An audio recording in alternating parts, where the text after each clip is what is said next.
Have you ever played a game where one person shouted orders and another asked for everyone's ideas? Both were trying to lead, just in different ways. That's what today's video is about: leadership styles and theories. What is leadership?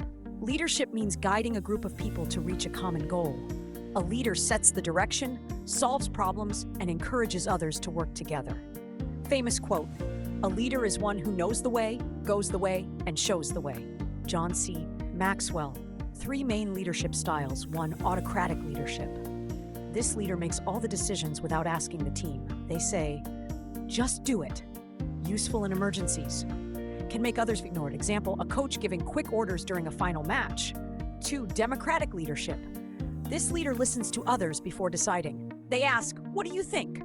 Builds trust. Slower decisions. Example, a class leader collecting ideas before planning an event. 3. Laissez-faire leadership.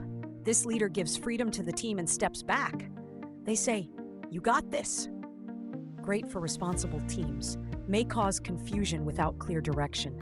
Example, a teacher letting students lead their group projects. 3 leadership theories. 1. Trait theory. Leaders are born with special qualities like confidence and honesty. Some people are natural leaders. 2. Behavioral theory. Leaders are made by learning good behaviors like listening, helping, and supporting. Anyone can become a leader. 3. Situational theory. The best leader changes their style based on the situation. A great leader adapts. Example, a firefighter giving orders in danger but being friendly during practice. Famous leaders. Nelson Mandela, united people through democratic leadership. Steve Jobs, known for strong visionary leadership. Mother Teresa, led by compassion and service. Leadership isn't just about being the boss. It's about helping people work together and achieve something great. So, what kind of leader will you be?